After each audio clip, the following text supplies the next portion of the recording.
Hello, hello. What's up? What's up? It is a new day, it is a new week, and it's time to get social. My name is KaVonna, and welcome to the Introverts Social Hour. Hello, hello, and welcome to the Introvert Social Hour. My name is KaVonna.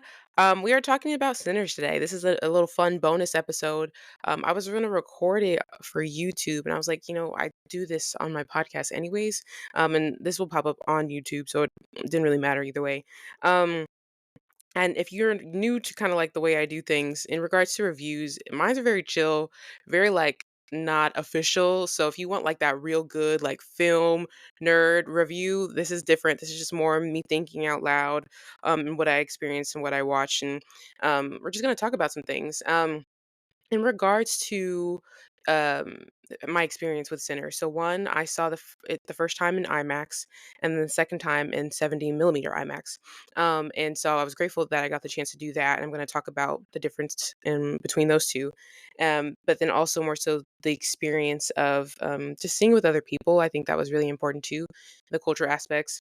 We're going to talk about characters, going to talk about some theories, and we're going to talk about some questions that people asked, and my consideration, my possible answers for those questions. But one, if you don't know, I love Sinners. I love the movie so much. I said this already. I have like a mini review already posted on TikTok.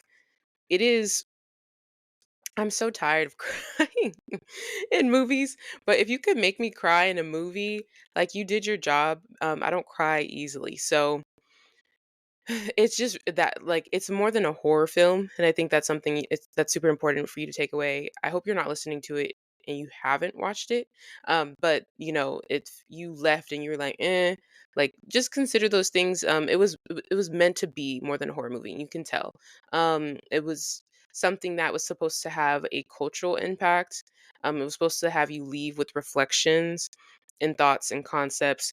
And so I'm going to talk about that a little bit more also in regards to some people said like why didn't we get more information on the vampires, and why didn't get more information on that? I wanted this, I wanted that. And it's like, I think there needs to be questions, left behind. Whether he wants to make this into a franchise or not, that's really up to him. But I don't know, that's just something to consider when, watching this film and even doing reviews about it. It's like when you watch it, the fact that the horror doesn't really kick in until later on in the film tells you that already. It's more about the people in it, the characters, the situations they're going through, and then how that then gets impacted by, the vampires coming in. So, in regards to IMAX and IMAX 70 millimeter, I will say I thoroughly enjoyed an IMAX. If you go see it in IMAX, that's a great choice for you. But I even more experienced it in IMAX 70 millimeter. I don't know. I had never been into a theater that large before. And so like you're in the screen, like you're in the experience. And I think that's something that's really cool, and something that Ryan Coogler talked about in that Kodak 10-minute video about like why what the importance of the different experiences like is. And he was so right. Like you're immersed into what's happening. But also too, and I feel like I got this with IMAX, but maybe even just a little bit more better with IMAX 70 millimeter, was the fact that like you can tell it was shot, on like like that fresh film. You know what I'm saying? The way it's shot, the colors, everything is just, it's just so pretty. It's such a pretty movie. There's some really beautiful shots in there, and it was just really nice to be able to see it in full vision. Seeing those aspect ratios change, I caught them a little bit more this time around. I think I caught more than last time, at least. I don't know if I missed any down the way, because like sometimes you're just like in it in the middle, and then oh snap, now we're we're at a different aspect ratio. But seeing that full visual like Ryan wanted, that was really really pretty. Because and then I also start thinking, okay, why did Ryan change it from, you know I don't know the numbers, y'all, but why did Ryan change it from more of that square aspect ratio versus the rectangular one? Why did he want us to see more of this scene than the other? I know a lot of the times he talks about, and some of the interviews I've seen, he says like when things are getting more intense. But then I also noticed like in the beginning, we're getting that full, I just call it square. I don't remember the numbers. That full square aspect ratio, and that's when Sammy is coming back home to the church. And so it's like, okay, nothing's really intense yet, but I think maybe this is also kind of like a way to warn us, like, hey, like things are about to start cooking. Um, because he threw us in at the end of Sammy's journey with what happened at that night. So that is my theory in regards to that. But I would say if you can see it, go for it. I know there's only 10 of them. So, IMAX, like I said, or just regular IMAX is just fine. And you still see those aspect ratio changes. You just don't get the full picture as much with the 70 millimeter theater. Um, okay, let's go into characters because I think that is the heart of the film, to be quite honest. The horror is good, but the horror ends up being good because you connected so much with the characters. I think that's what Ryan did so well, which is why I have beef with you, Ryan. uh, you you let us know the characters before everything started happening. You let us connect with them, you let us understand their relationships with each other, and then you kind of like took them away from it. But then I also understand why. But that hurt real hard when I realized, like, oh, they're not, like, no one's making it out of this other than Sammy. Um, so let's go in. So of course we start with Sammy. We understand that, his connection with music, his love for his guitar that his cousins Smoke and Stack gifted him. We understand his relationship with his father. As his father's like, you need to stay in the church. And Sammy's like, no, I want to be free. That's one of the keywords here, by the way. I want to be free. I want to go play music. I want to get out of this place, et cetera, et cetera. That's the standard there. Um, I'm going to give you a few other keywords, by the way, along the lines, because I think I've caught three for sure. And if there's any more that you've caught throughout the movie, let me know as well. And then we also go into learning who Smoke and Stack are as siblings. I just want to say this. The first scene with Smoke and Stack, both being Michael B. Jordan, and the way that they move the camera for a reveal like that, I have questions because it's not as simple. I mean, of course, they're supposed to make it look simple for us, but I know the cheat code for what that could look like. When you have the same person on screen, but when the camera starts moving, then I have even more questions because it's not that easy split screen situation. So that is a shot I consider a lot. Yeah, because it's just like up in your face. There's no play around with, oh, that's actually somebody else, but their back is turned. Like that's the one where I'm like, okay, there was some VFX definitely involved, but I would love to know how they even formulated that. Um, but yeah, Michael B. Jordan did such a great job at playing both characters because I saw them as two different people, and that's what's really important here. Like, moving into real quick of afterwards, after they get the juke joint, they pay, the guy leaves, all that stuff. They go and pick up Sammy, and that very small interaction between the two twins, Sammy and Sammy's dad, is actually very important because you see Smoke's just looking at the dad. He's looking real serious. Smoke is serious, 24/7. He don't have time to play. He used to be in the military. What you want? That's Smoke. And then Stack's like, he's more silly, goofy. Like he'll be serious when he needs to be. But even then, it's not really 100%. He's a lot more chillax.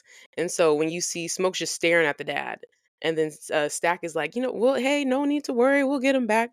It just two different vibes, but then also understanding their link to each other as brothers. Like that's just, I, Michael, you did a great job because I literally see them as two different characters. I don't just see it as you playing one or the other. Like you did your thing.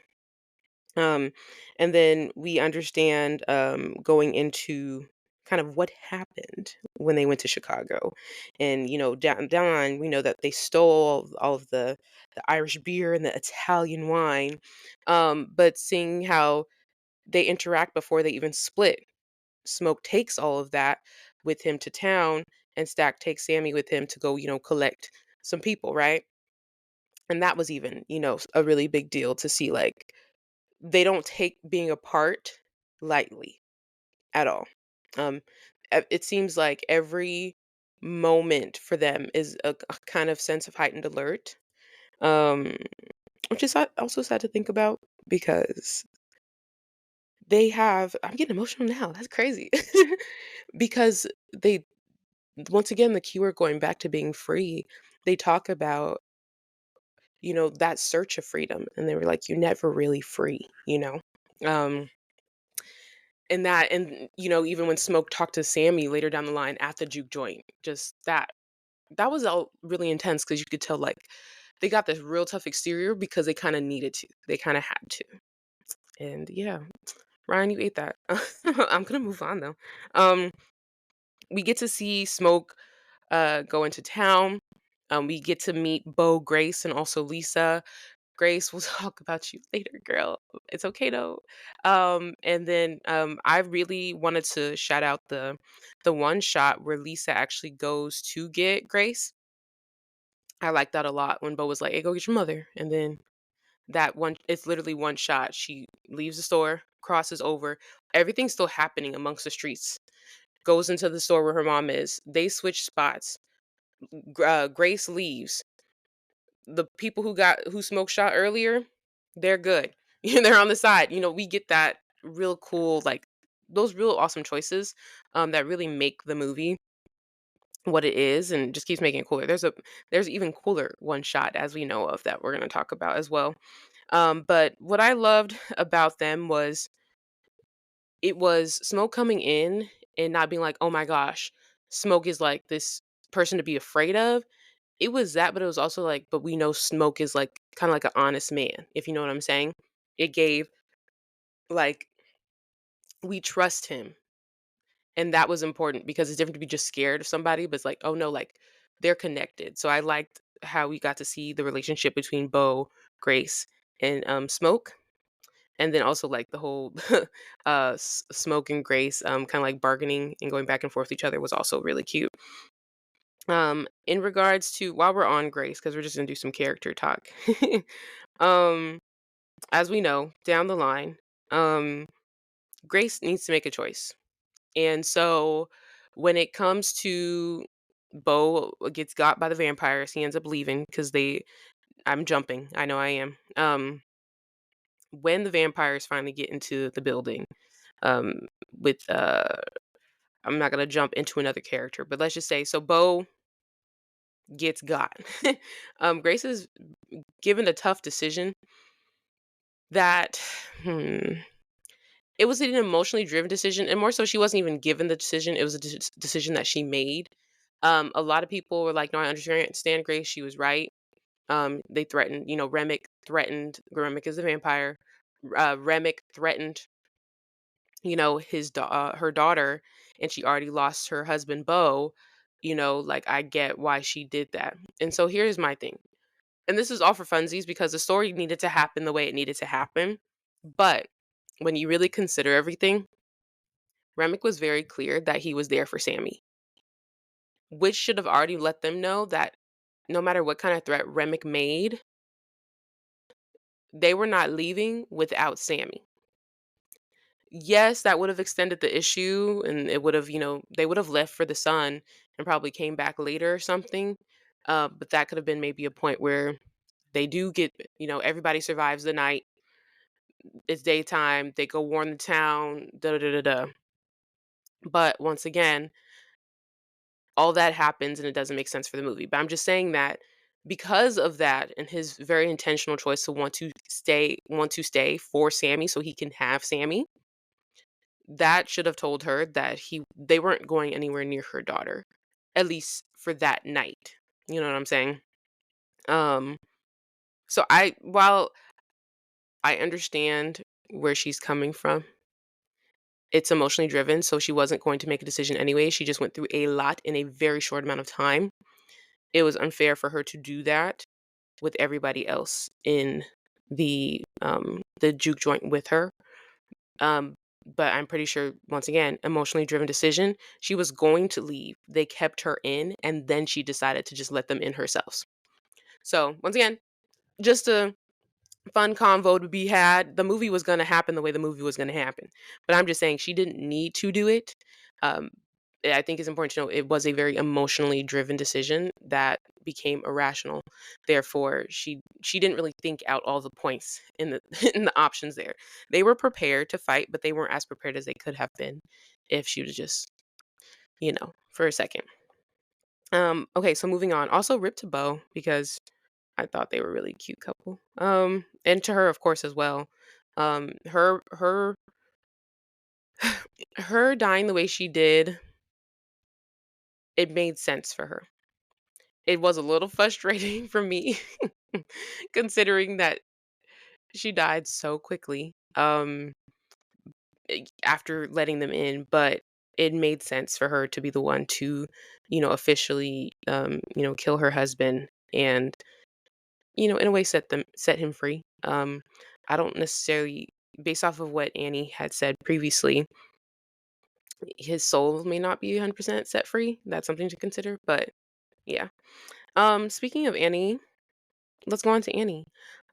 So in the midst of Smoke and Sack being separated, not only does Smoke go to town, but Smoke also goes to visit Annie. And he has some flowers, and he puts these flowers on the grave, and ends up being revealed that Smoke and Annie had a baby that passed. And so I love their relationship and their chemistry with each other. Michael B. Jordan, by the way, the fact that you had two love interests and you did a great job with that as well. Um, like I what I loved about Smoke and Annie was like Annie softened Smoke. Like Smoke is hardcore throughout the entire movie and just being in that like that shack with her, and that for a moment he just got to pause a little bit. Um and they love each other, and they're gonna ride or die for each other. And I think that's what's important there, especially what they had been through with losing their baby as well. Um, Jumping into continuing that relationship with them, when Smoke decides to, um, basically, he takes off his oh my gosh, my brain is going blank. What is it called again? Um, I'm just gonna call it. I can't think of it, but his protective mojo bag. There we go. Um, he basically, for me, I think of it as him coming to the conclusion that he's unwilling to live without his brother. He's unwilling to live without Annie. He knows because he set Annie free that she's going to be waiting for him. And I just want to say this. Annie knew she wasn't going to make it that night. When she checked on that board, whatever she saw on that board told her she was dying that night for sure. But then she also said to him that she would see him on the other side. And so at some point, I don't know, I'm not sure if she knew he would go so soon necessarily, because like he had the mojo bag with him at the time, but she knew that she wasn't making it, but she knew that she would see him again. Just I'm not sure of how soon. Um, I when Annie died, that hurt. Because I really thought she was gonna make it. The first time around when I watched it, of course, I knew the second time. Um, but now seeing it second time, that was me processing like, oh no, like she knew what was going to happen, and so it was like she's settled with it. I'm settled with it. But just her character is so important in the movie. And it really tie her character and her character's information really tie everything together. And I'm glad that Ryan considered those things when writing this story. It's not, oh, she's just another love interest, but she's a love interest with so much knowledge about what's happening. And they, while they don't make it necessarily, they they make it more than they would have. I'm talking as a total. Like Sammy probably wouldn't have made it, things like that, or made it as long, or her knowing about the garlic, and her knowing about the steak, and her knowing about the sunlight, all of those things. Everybody else is confused around her, and she's here. She's present. She's like, I know exactly what's happening. She clocked it the minute everything started going down with Mary, because she was like, this is immediately odd and this immediately doesn't make sense. Um so when Smoke does decide to officially, you know, take off his mojo bag, going back to that, and the KKK come the next morning, and he dies. But he dies, and as he is dying, he sees Annie sitting down with their baby, drinking her milk at the time, but eventually she passes him over. And what I loved about it, a very cute moment, she was like, "Are you gonna, put that cigarette out? I'll give him to you. If you, but I don't want him smelling like smoke." Um, and that was a really beautiful moment. And it was just like he had been through so much, and it was him saying like he was okay. I don't know how 100% because he didn't have his brother anymore, but it was like I get to be with the person I love, and I get to be with my baby now. And after all of those things that went down, he was like, and I cleared out this KKK group, protected the people, some more people I love and care about who are still around. Like that was really just whew. Michael, once again, I keep saying this. You ate because I'm just imagining um Smoke's face when all of these things are going down, and like he processed a lot. And I also just want to know a funny moment, not necessarily funny 100%, but in the middle of all this happening, he still hadn't killed the main guy who had sold him the juke joint in the first place. The main guy says something, and Michael B. Jordan, aka Smokes, like there's a low key twitch that happens. Like I know he ain't messing up my moment right now, and so he turns around and basically like blasts him. But yeah, that Smoke and Annie relationship is just whew. Moving on to Stack and Mary. Um, in the midst of Sammy and Stack on their own journey, they go ahead and go to the station. Before I move on to Mary, I'm gonna say this in character order. They go ahead and see Slim. Slim is playing the harmonica at the station, and Slim is known to be a drunk. Now, with that being said, Stack knows that. Stack's known Slim. He's like, "Hey, I got a juke joint. You want to play?" There's a whole bargain situation that goes down there too, as Sammy is watching this situation go down. Irish beer and Italian wine once again is being brought up. The Irish beer is what he offers to Slim. Slim's like, "All right, I'll play then," and then we get a shot of Slim and Sammy playing together. After, might I add, Slim saying, "You better not play on my block." So they play together. Stack is like, "Hey, listen, we're having a juke joint." He's talking to everybody in the crowd. Come through tonight, first opening. That's when we also get introduced to Perline. Perline is married, girl, but um, something caught in their eyes between Sammy and Perline. Perline is trying to like dust him off the shoulders a little bit, but she ends up at the juke joint later on. And she does a wonderful performance. I personally, that song gives me anxiety because while she is singing all that freaking stumping and stuff, there is a lot going down, which is literally like the beginning of the downfall of the rest of the night. So the side note, they did a great job at building that anxiety and building that I don't know, that tension for us as an audience. Like there's joy happening in the juke joint, but in the midst of that joy, murder is about to begin. Like things are going down, but you also feel that in the midst of the music. Even when you're watching them celebrating, you're not comfortable anymore. Um and so as Sammy and Perline are talking, she eventually walks away, doesn't confirm she's gonna be there. And then Sammy sees Mary, and I love that Sammy's like, "Hey, there's a white woman looking at you." And then there's a certain point too where Stack's like, "Don't look her in the eyes." That's why I love these funny moments that we get in a movie that can be so serious. And then we find out that Mary and Stack were together at one point. Mary's mother helped, Stack and Smoke, kind of like, she helped take care of them. And she had just lost her mom, and she had just buried her mother the day before. So there's a lot of emotional tie-ins with that. And eventually we see Mary end up at the juke joint as well, even though Stack tries his best to keep her away.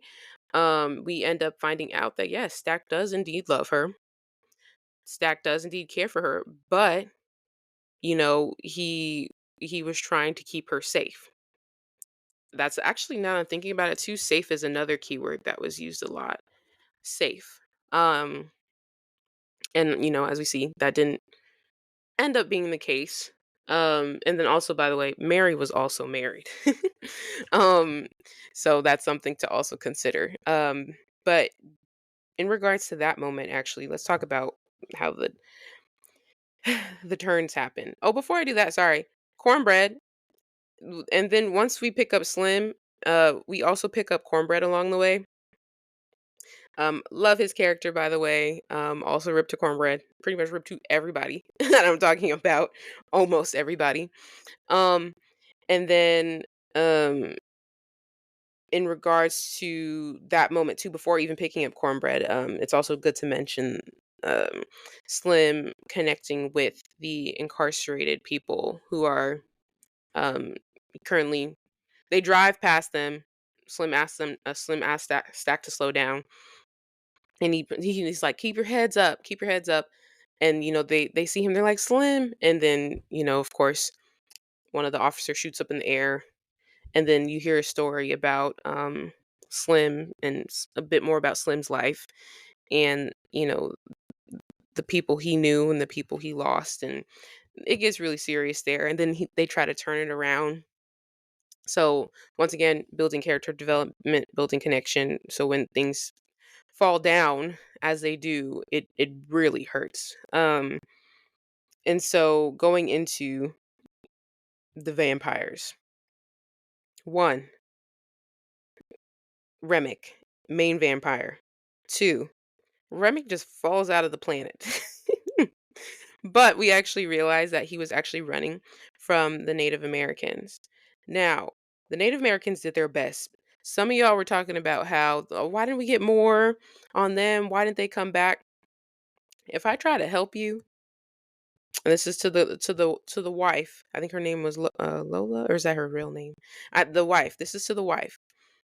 If I try to help you, and you're already racist, by the way, because I see your KKK stuff in the back, and you're adamant about it, and my homie's telling me, "Hey, we need to go back because the sun's going down." I'm not about to stay. Why would I put myself in danger?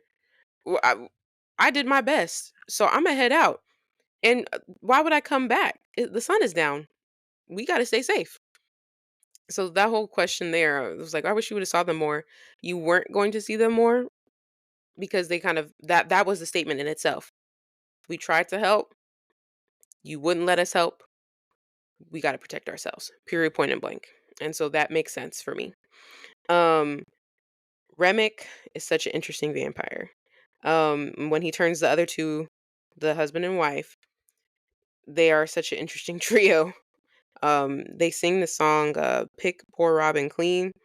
I looked into it a little bit more deeply, and in regards to that, who like the idea of basically like taking everything that you got, and what are they trying to do? What specifically Remick is trying to do? I want your knowledge. I want your music. I want everything that you have. It's not, the another keyword that he uses a lot that's in the movie is fellowship. And in reality, it's like, no, I want more information from everybody else. Now, I will say this, and another keyword in addition to that was family. I wouldn't disagree that he's not necessarily looking for fellowship, because he talks about how he lost his people himself, in that, he's trying to find, you know, connection with others. I believe that, but it's also for his own gain. You know what I'm saying? It's all very like selfish. He's a vampire. It makes sense. So it's not really in the benefit of others, like he tries to convince them. It's more so for the benefit of himself. Um, but yeah, when they sung that, it was like you wanted to laugh, but also you were creeped out in the same point. Like, what is going on? This is so random. And then of course, Stack being Stack, he's like jigging along with him. And then Smoke being Smoke is like serious, like, what are you doing? And so first vampire that turns, let's go into that. And then I'll go into actually, let's go into the idea of Remick knowledge for a second, and then we'll go into vampires. I know I'm jumping, y'all. You gotta stay with me. This is my brain here. In regards to Remick wanting knowledge, why does Remick and them pop up in the first place to the juke joint? We have a dancing scene. Sammy is singing "I Lied to You,"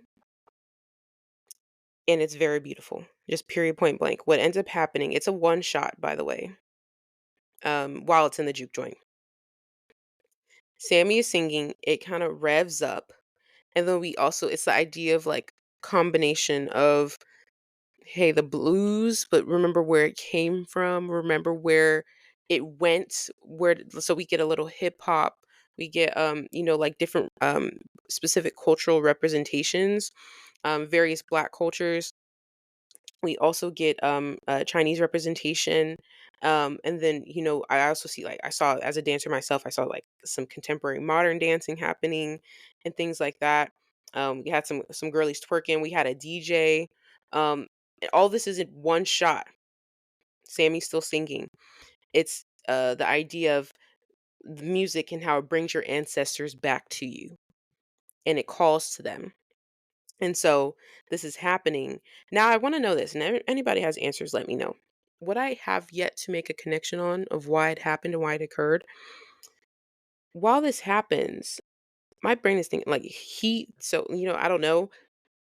We get a shot of the juke joint burnt down and everybody's still celebrating inside, but the juke joint has basically like burned.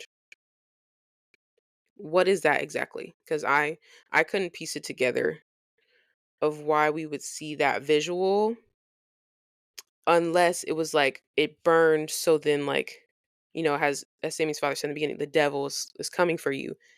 They can see inside, you know? Because what do we see? The vampire standing outside looking at them celebrate. Even in reality, they shouldn't be seeing them because there's walls up, right? So that is where my brain went, but I don't think I'm catching it 100%. So let me know. But I'm seeing it as it's burnt as a sort of foreshadowing of what is to come because they are trying to come in and take what they see other people celebrating because they want it. So it's burned down. I don't know. So yes, that happens and it's a really beautiful one shot. I would have loved to be there that day. Because I would love to know, and I know it's not just Ryan. I would love to know how everybody came together to put that one shot in peace. And it's a long one shot too, so that's something to consider. And it's very complex with the dancers and such. People hopping in and out of frame. Just now, this is me snapping. Tens, tens, tens, tens across the board. Um, so Remick sees that and he wants that. He's like, "Ooh, Sammy, like, your voice, your knowledge of music, I want that. I'm gonna take that." And it's something to consider in regards to those keywords again: freedom. We have fellowship, and I also added one safety. And then also in regards to that, like family, what does that all mean for Remick in regards to, those ideas?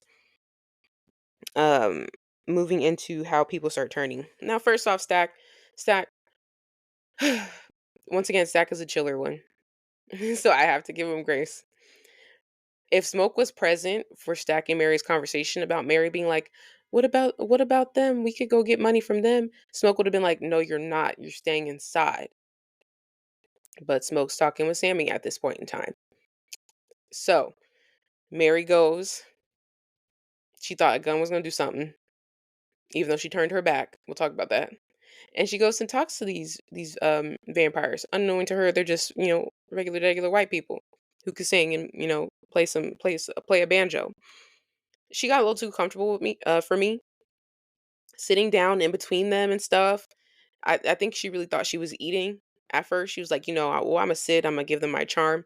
And in reality, she had put her in the most horrible position. Um, the drool, gross, Ryan. By the way, side note, that add-on for the vampire lore of this movie, I was just like, gross.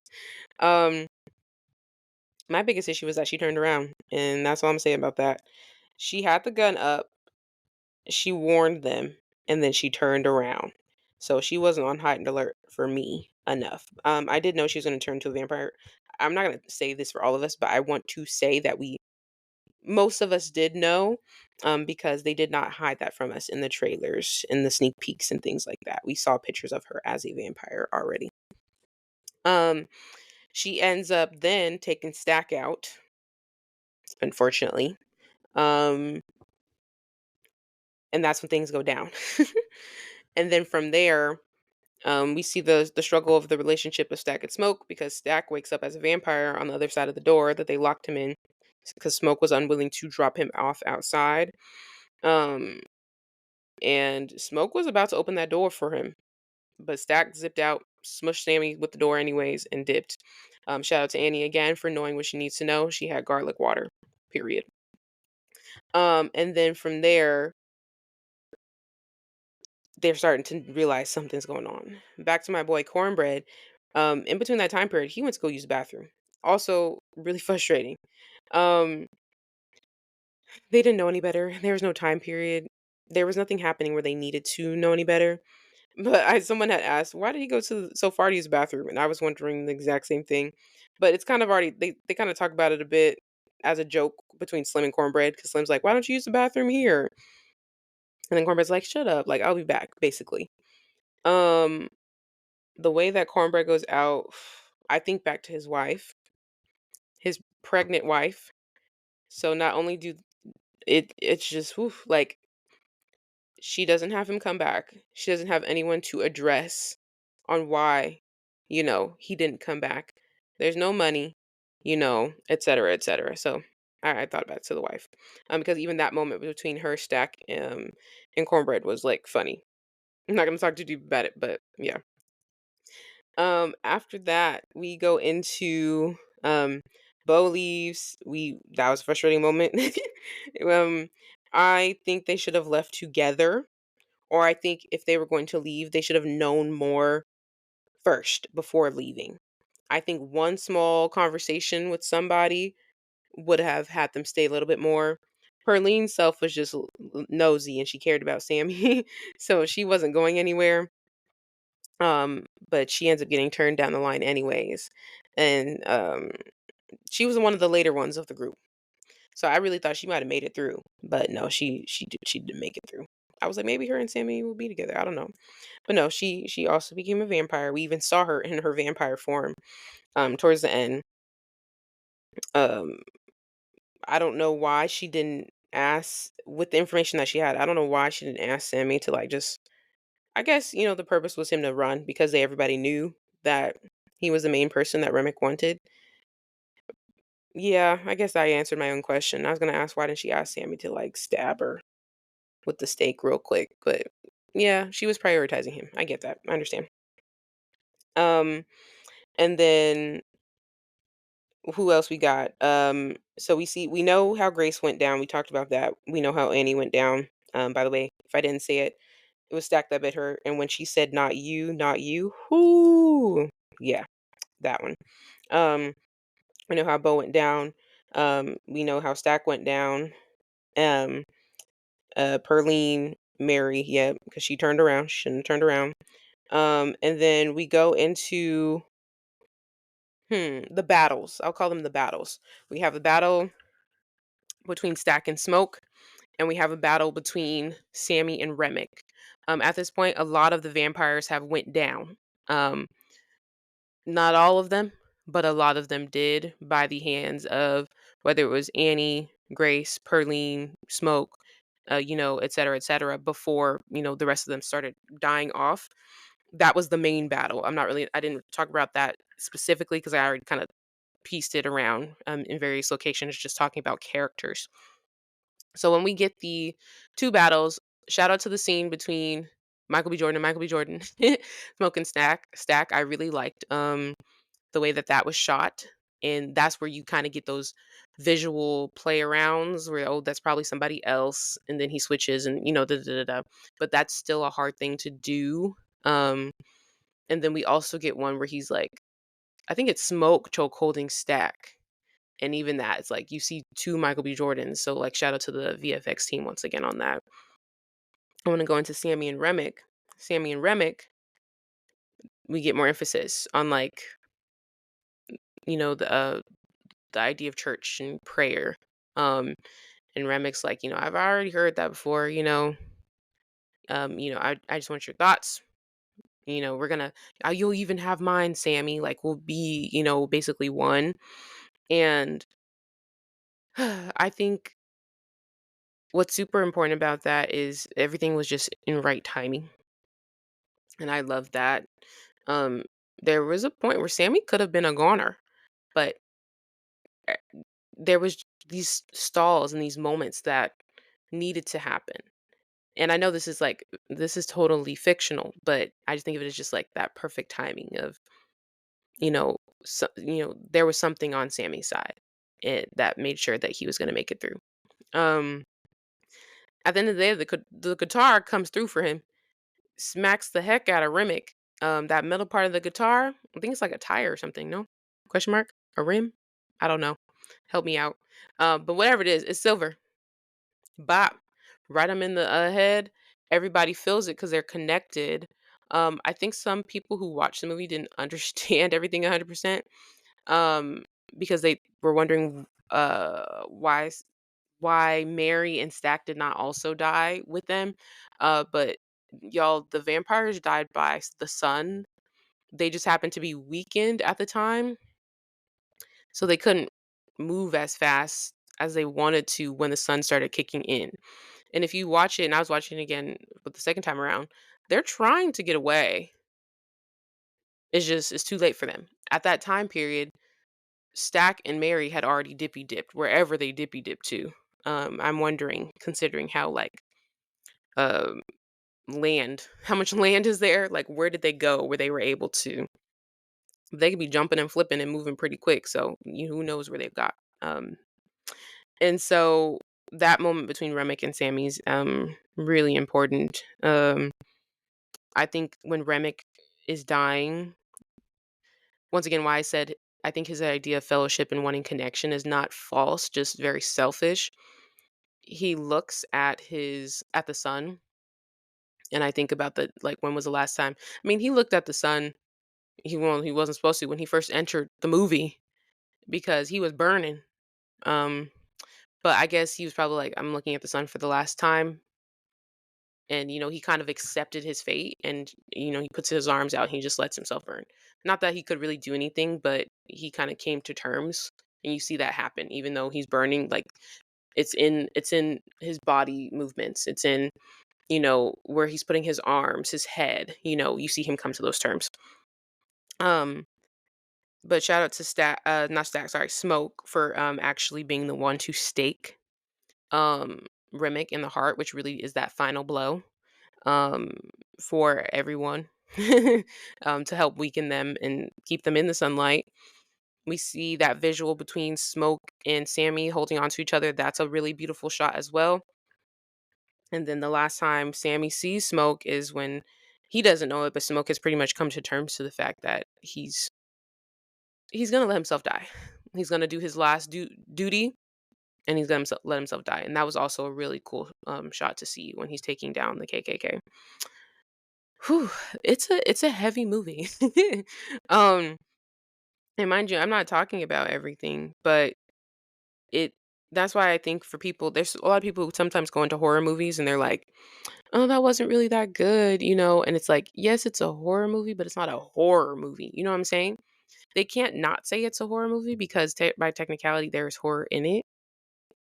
This goes deeper beyond horror. This goes deeper than like a romance. Like it's a little bit of everything, and I think that's important to contribute. There's cultural aspects and things like that. Because it's not just, hey, vampires want what I have. They're also dealing with real.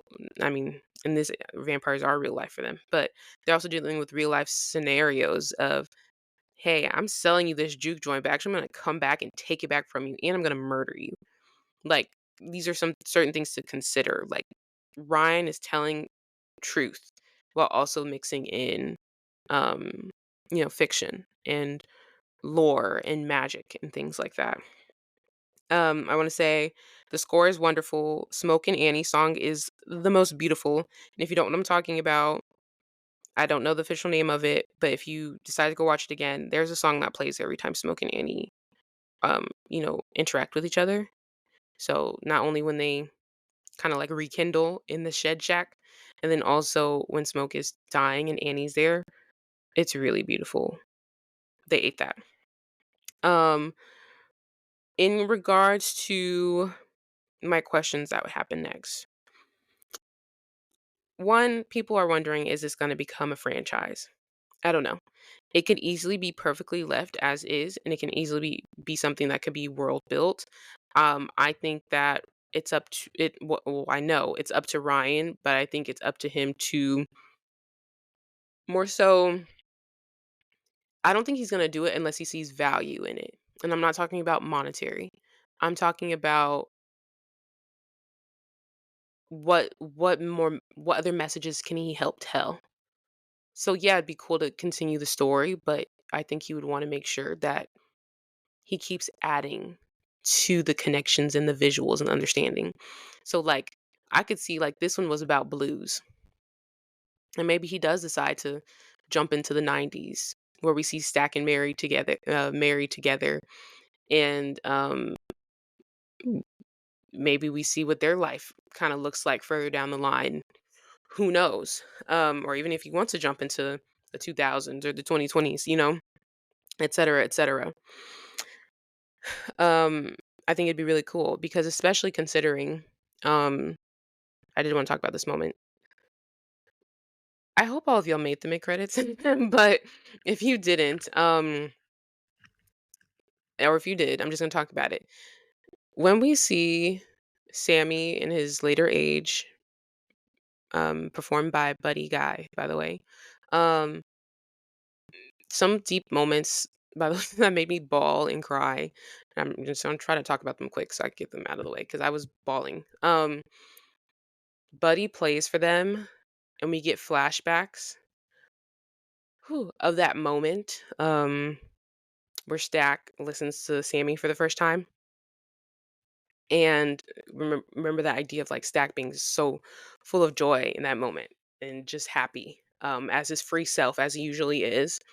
Um, we get some flashbacks of those that final day, and then we also get a really really valuable and important question that gets asked.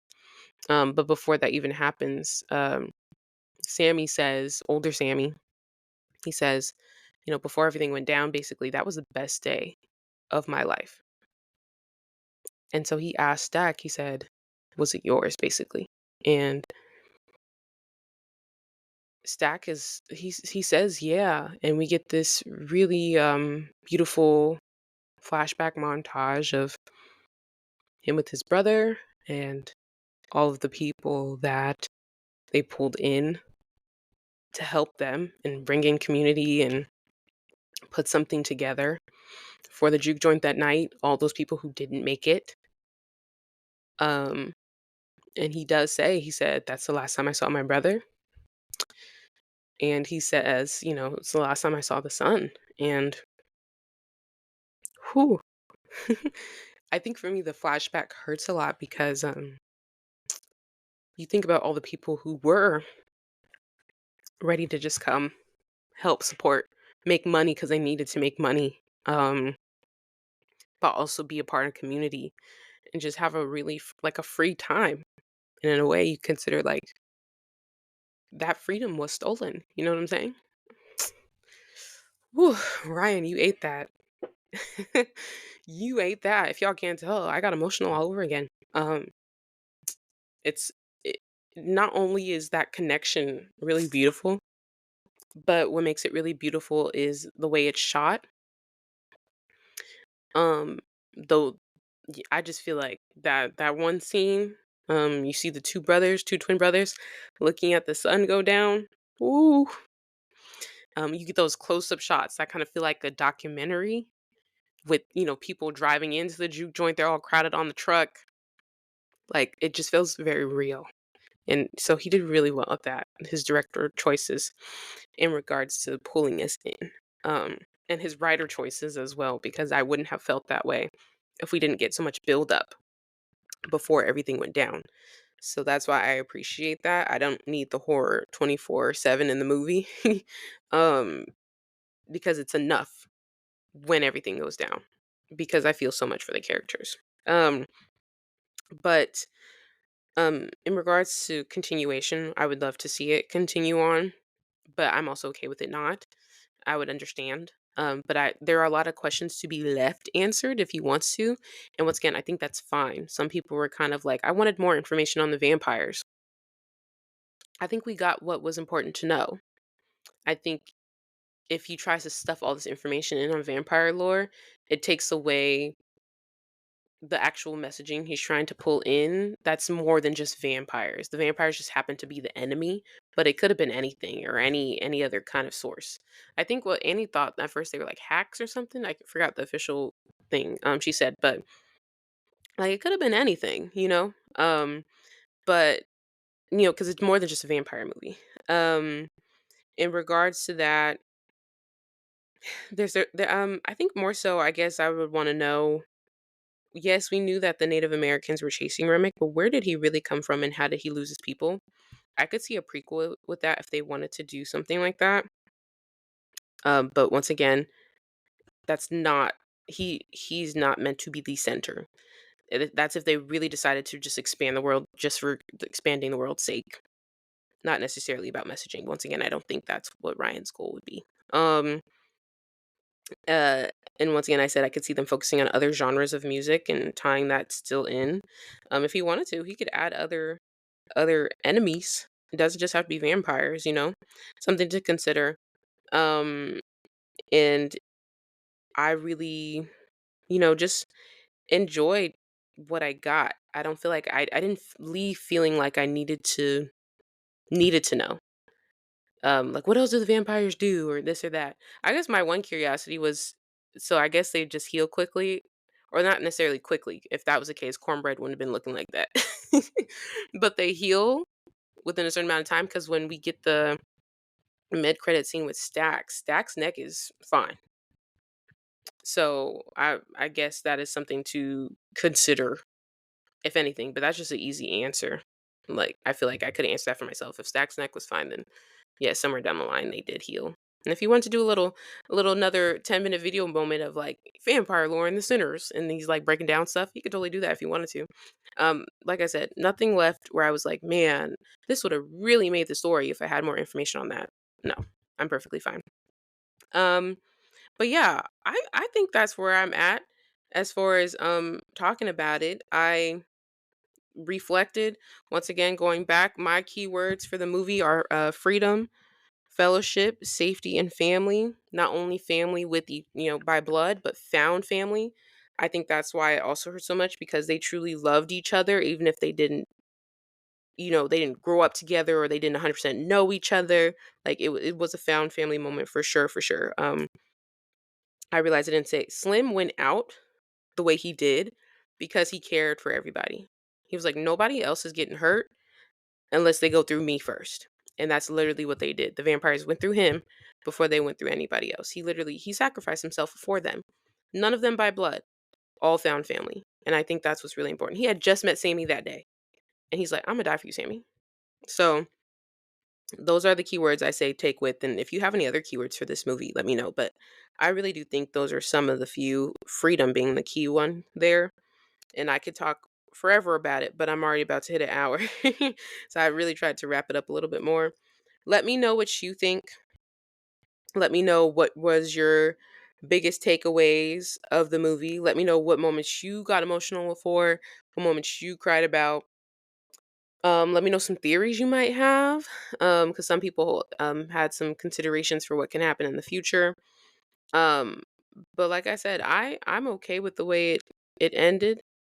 It leaves room if they want it, and it also just it's a fresh ending that could be clean cut if they want that as well. And that's perfectly fine with me. Once again, I already have a miniature first thoughts on Sinners on my TikTok. So if you're going to check that out, I think it's about 4 minutes long. You could time speed that, just hold your thumb and finger on that. If you just want my first thoughts, these are my thoughts after watching it for twice now. And I think I might see it again. I don't, well, we shall see if I want to be emotionally destroyed for the third time. Because now that I've watched it for the second time, I now know that it doesn't matter what I know that's coming. I still get really emotional about it. Because they did so well. And the whole entire cast did their thing. One me, I've loved her since Lovecraft Country, so I already knew she was gonna eat. And then getting to just know more more actors from their characters was also really nice. But yeah, let me know who your favorite people are. Let me know what would you rate it? For me, I don't know. For me, I want to give it a 10 out of 10 to be honest, because like I feel like if I down it, that means what are your notes? And to be quite frank, I don't have any. So I think I'm a 10 out of 10 it. My brain wants to be like, I'm gonna give it a 9, but then it's like, okay, what would the 1 point be worth? And I can't tell you. So I think it deserves everything it's getting. I got an A cinema score. It's still in the high 90s on Rotten Tomatoes, and I don't see it going down anytime soon. I really do hope that the Oscars doesn't sleep on it just because it's an April release. We saw that happen with Challengers, and I think that'd be really weird to do considering what a big deal this movie has made already in such a short time period. And I'm actually curious to see how much it's going to make in its opening weekend. So we'll get those numbers tomorrow. But yeah, thank you for listening. Thank you for dealing with my brain. You know, and I'll catch you later. Have a great day. Get some sunshine, get some air. I'm going to see you next week, or actually still this week, because this is a bonus episode on the Introvert Social Hour. Make sure you follow me at the Introvert Social Hour on TikTok, at KaVonna on Instagram, and follow this podcast to stay up to date on when things are happening because I'm dropping the bonus and you either know or you don't. So, yeah, see ya.